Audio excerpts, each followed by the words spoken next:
14 organisations s'engagent à promouvoir dans la région maritime une gouvernance foncière qui reconnaisse la dignité, les droits de l'homme et qui place tout être vivant directement ou non de la terre au cœur de la prise de décision.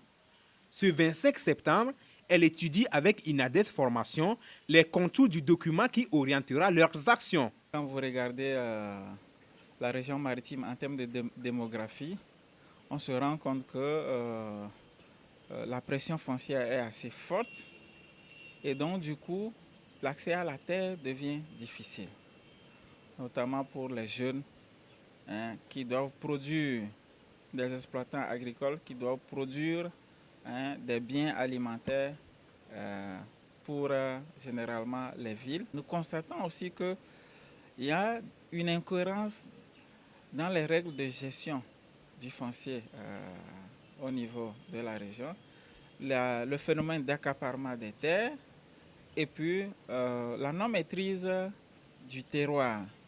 Donc les limites des territoires, on se rend compte que les gens n'ont pas une bonne maîtrise de ces limites-là. Les acteurs que nous sommes de la région maritime, nous avons voulu bien nous mobiliser autour de cette plateforme régionale pour construire un plan d'action qui émane des problèmes que je viens de lister et pour répondre véritablement en termes d'action ou de solutions que nos communautés doivent pouvoir disposer pour mieux gérer le foncier dans la région. Prévu sur 3 ans, à compter de 2019, le plan d'action qui sera validé s'est décliné sur plusieurs axes. Dans le cadre de la mise en œuvre de ce plan d'action, nous avons voulu travailler sur certains axes fondamentaux. Le premier, c'est de renforcer la plateforme que nous avons déjà mise en place. Le deuxième axe va porter sur le plaidoyer pour l'application de la loi foncière et le vote d'une nouvelle loi qui porte sur l'orientation.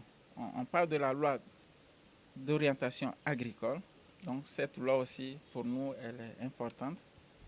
Et un dernier axe qui va porter sur l'accès des femmes à la terre. INADES Formation, pour rappel, est une ONG qui travaille à la promotion sociale et économique des populations vulnérables.